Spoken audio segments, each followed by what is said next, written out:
Namaste dear parents. For more videos of our children, please do subscribe our YouTube channel Oakwood the Rajahmundry School. Don't forget to click bell icon for more updates.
हमरी इसको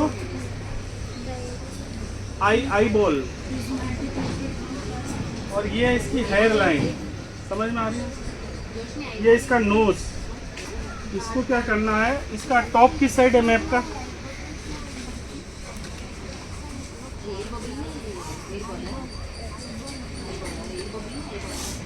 हुआ है। अगर मैं इसको ऐसे बताऊंगा तो ये इसका टॉप इस साइड है, ये टॉप नहीं होगा, इसका हमेशा टॉप इस साइड होता है। समझ में आ रहा है?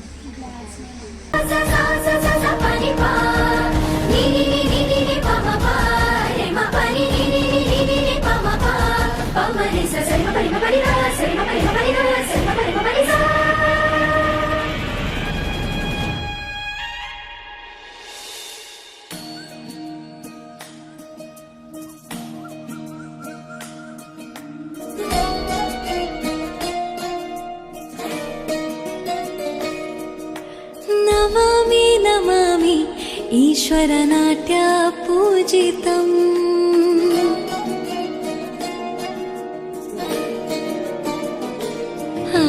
नमामि नमामि ईश्वरनाट्य पूजितम् नमामि नमामि शङ्करपादा वन्दितम् उच्चगणनादा तोतनं पादಗಳ ಕುಣಿತಾಧೀರ್ತನಂ ಸಂಗೀತ ಸಾಹಿತ್ಯ ಆನಂದ ಆಲಾಪವೇ ತನಧೀರನ ಧೀರನ ತನದೇ ರಾಗ ತಾಳ ನಾಟ್ಯಂ ನಟರಾಜ ಸುಂದರಂ ನಾದ ವೇದ ಕಾವ್ಯಂ ನಟರಾಜ ಸುಂದರಂ ರಾಗ ತಾಳ ನಾಟ್ಯಂ ನಟರಾಜ ಸುಂದರಂ ನಾದ ವೇದ ಕಾವ್ಯಂ ನಟರಾಜ ಸುಂದರಂ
सहयोगी हैं, वो पैदापुर में जो है अपना वहाँ से फायर ब्रिगेड से आए हैं और हमने ये आपके लिए जो डेमो है वो कनेक्ट करवाया है कि अगर आग लग जाती है कहीं पर तो किस प्रकार आपको कंट्रोल करना है। आग कितने प्रकार की होती है। अब आप सोचोगे आग तो एक ही प्रकार की होती है क्योंकि वो जलती है तो एक ही तरह दिखाई देती है।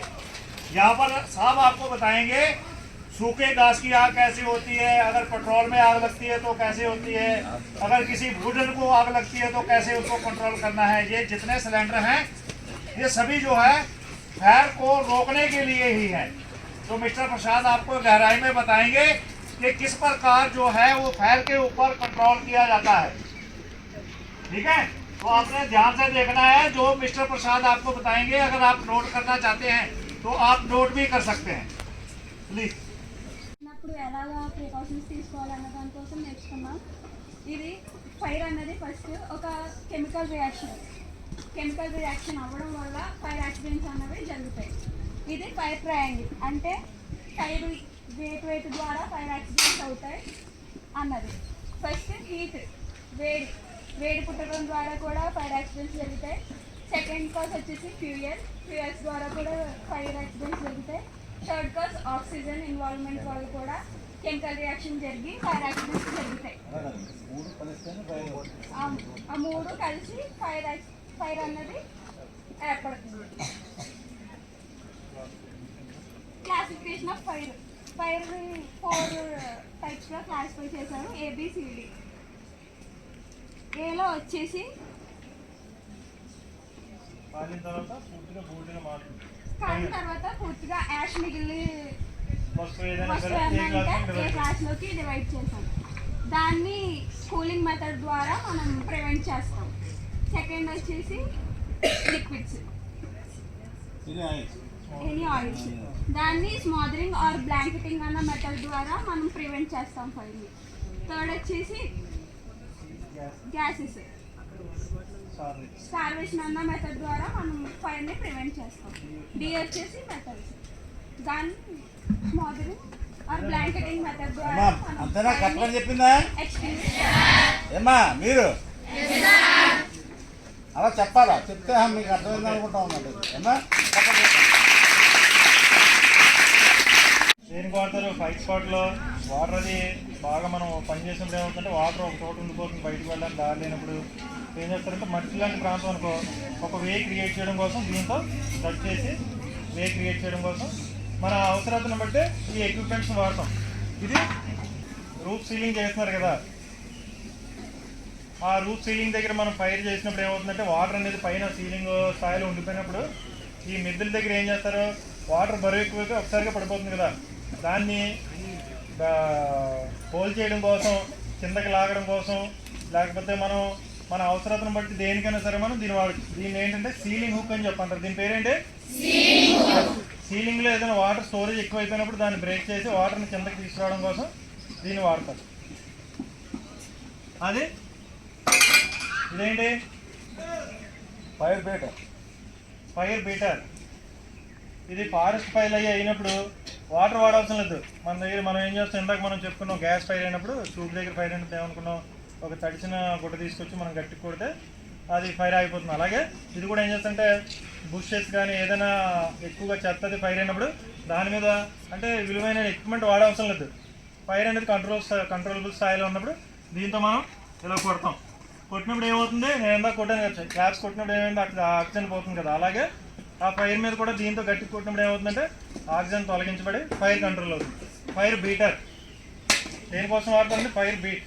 ఫైర్ బీటర్ చెప్పాలి. ఇదేంటి?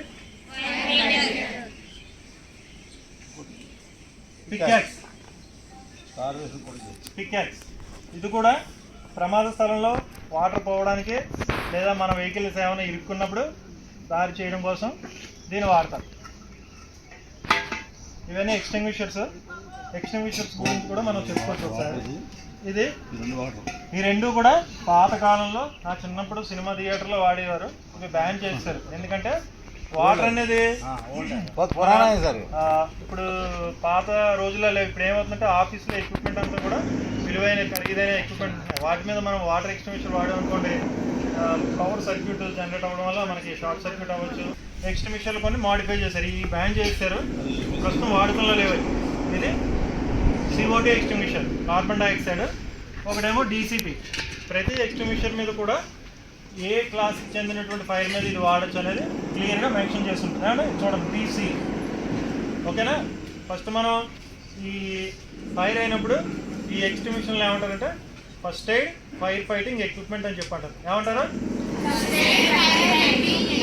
ఫస్ట్ ఎయిడ్ ఎప్పుడు చేస్తారు మీరు? ప్రమాదం జరిగిన వెంటనే స్పాట్కి వెళ్ళినప్పుడు చేసేది ఫస్ట్ ఎయిడ్. అలాగే అగ్ని ప్రమాదం జరిగినప్పుడు స్పాట్లో మీరుండే ఫస్ట్ ఎయిడ్ చేయడం కోసం, ప్రమాదం స్థాయి పెరగకుండా కంట్రోల్ చేయడం కోసం దీన్ని వాడతారు. అంటే అలాగా first aid fire fighting equipment అని చెప్పంటారు. ఇది CO2 ఎక్స్టింగ్విషర్.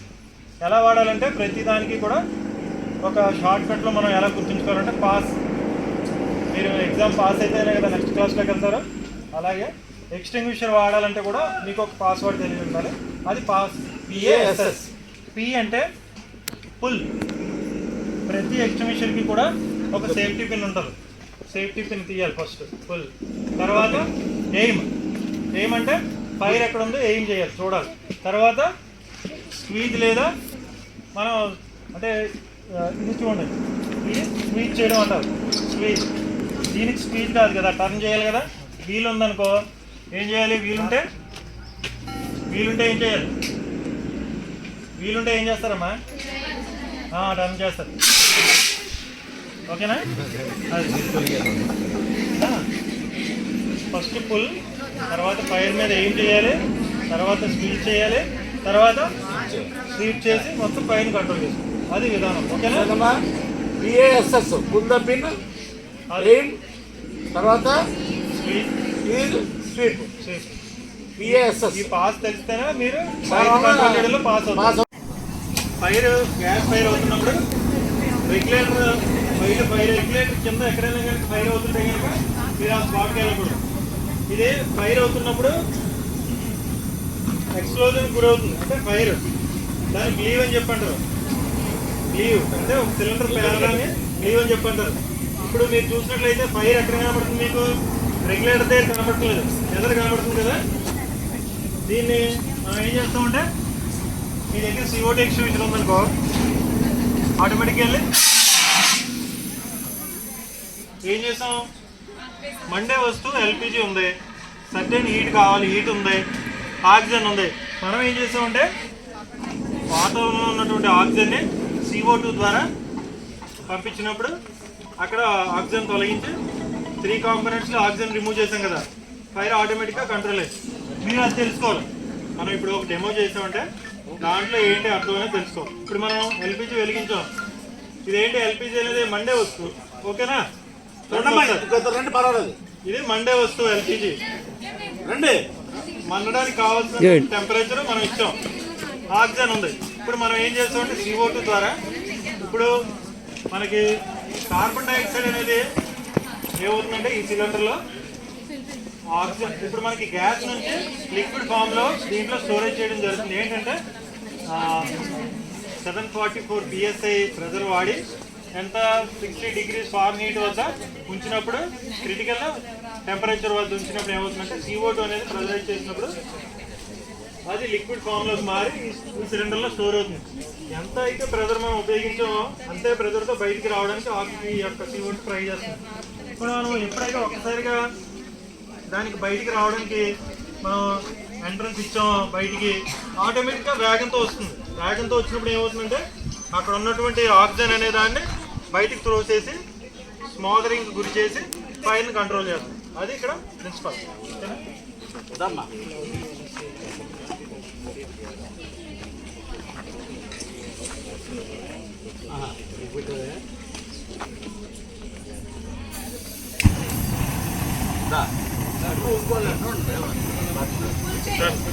చెప్పాలి. ఏం పెట్టు, దగ్గర పెట్టు, గట్టిగా చెప్పాలి. ఒకళ్ళే చేయాలి. గ్యాస్ కంట్రోల్ చేయాలి. అది అయిపోయినంటే రెగ్యులేటర్ ఆఫ్ చేసుకోవాలి. ఎప్పుడైనా ఇది ఎందుకు ఇచ్చారంటే CO2 కదా, CO2 ఎక్కువసేపు మనం పట్టుకున్నాం అనుకో చేతులు ఏమవుతాయంటే చల్లగా అయిపోతుంది, ఫాస్ట్ బ్రేక్ అని చెప్పంటారు. అది హార్డ్ అయిపోయి మనకి అది బ్రేక్ అయిపోతాయి. అందుకనే ఇలా హ్యాండ్ ఇచ్చారు. దీన్ని కూడా మనం తిప్పేటప్పుడు కూడా వేగంగా తిప్పాలి. పెరిగించండి సార్. చూడండి మనం ఏం చేస్తున్నాం, స్మోదరింగ్ ఆక్సిజన్ అందకుండా చేస్తాం. చూసారా ఏమైంది? దానికి అందినంత మట్టుకి ఆక్సిజన్ తీసుకుని బర్న్ అవుతుంది. ఆక్సిజన్ అక్కడ దానికి అందదు కాబట్టి ఆటోమేటిక్గా ఫైర్ కంట్రోల్ అయిపోతుంది. వెంటనే రెగ్యులేటర్ మాత్రం ఆఫ్ చేసుకోవాలి అమ్మా. ఇప్పుడు మనం ఎలా చూసా భయపడకుండా ఇలా అనేసి మళ్ళీ ఇలా టవల్ కట్టుకుంటాం కదా అమ్మా. ఇక్కడ క్లోజ్ అయిపోతుంది అనమాట.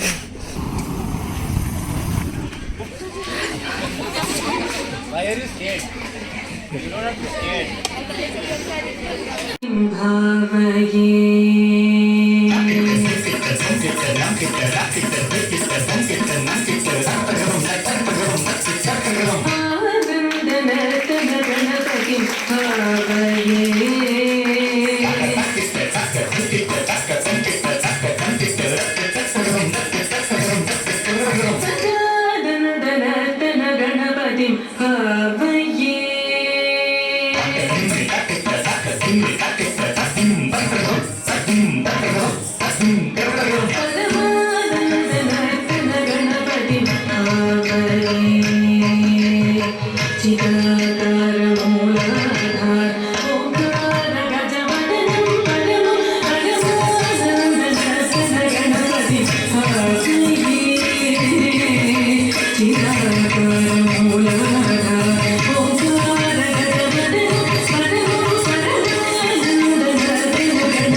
సో ఇది వచ్చేసి టెలోడ్రోన్ అంటారు.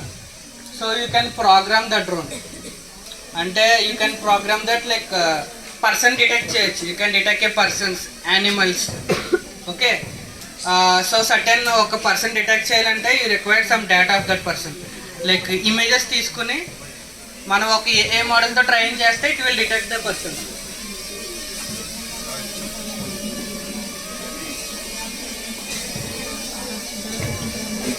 అదేంటి క్వాడ్కాప్టరా, హెక్సాకాప్టరా? నైస్.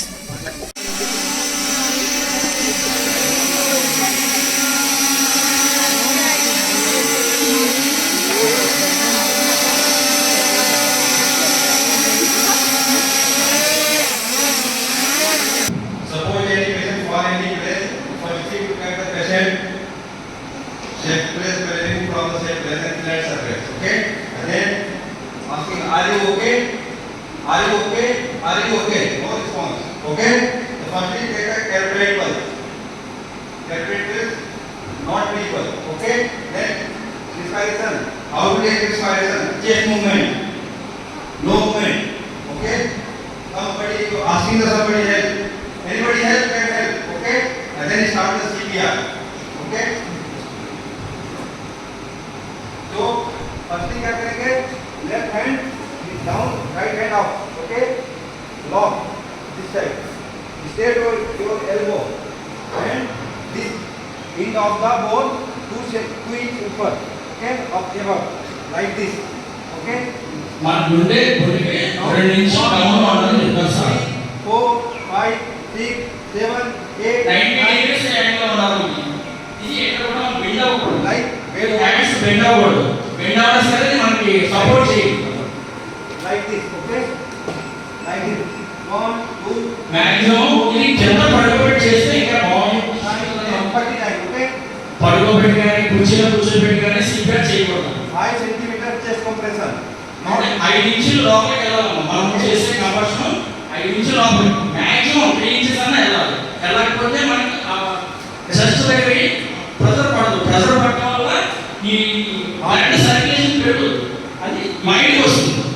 మనకి మెదడుకి సప్లై అవ్వాలి. ఇది పనిచేసినా కానీ మెదడుకి మనకి రక్త ప్రసరణ రాకపోతే అయినా స్పృహలో రాదు. Then 30 times chest compression. 30 times చేయాలి. Mouth to mouth ventilation. Mouth to mouth. Mouth give. 2 times ఎక్కువ చేయకూడదు మరి. If you recognize the patient, then given mouth to mouth ventilation. Okay?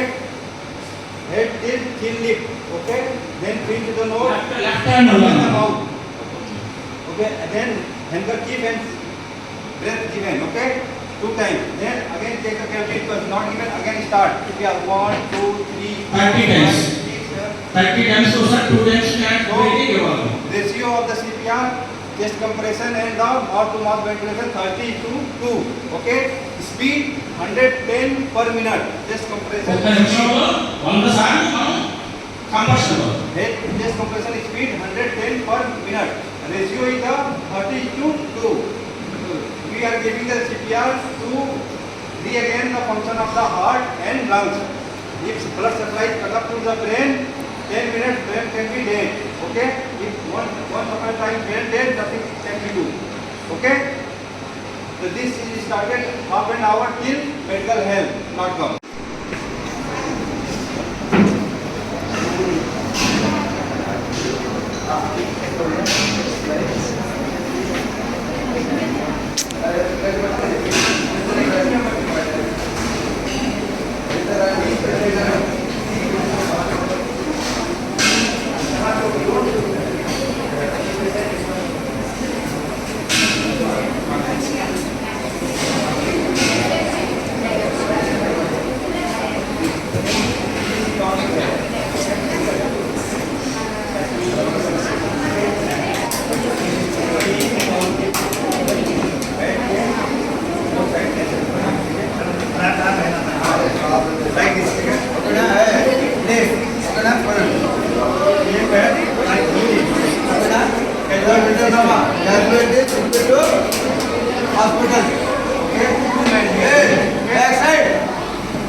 దగ్గరలో ఏమైనా లేనప్పుడు దూరంగా ఉండేటప్పుడు ఈ పద్ధతిలో తీసుకెళ్తాం. Okay, any patient like dysentery diarrhea back side, पीठ के बैक साइड में ऐसे लेके चलेंगे. ठीक है, लाइक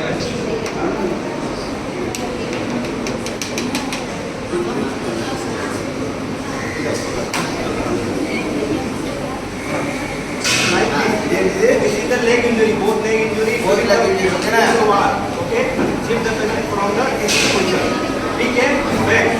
और ये name of this position, निकलने वाला देखिए, back. ठीक है, back up. निकलने वाले ठीक है, back up. होता है.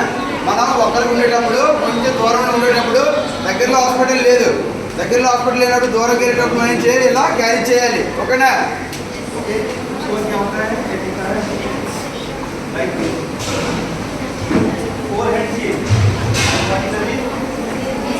Four hand shape.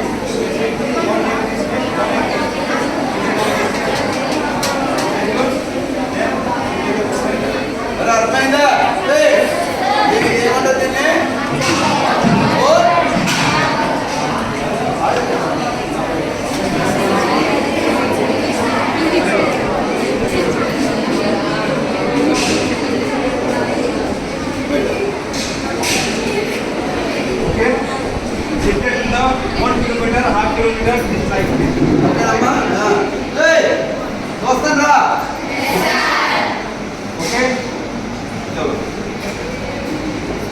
एक क्या होता है, एक कैसे होता है. This is the during the snow area, like this. ठीक है,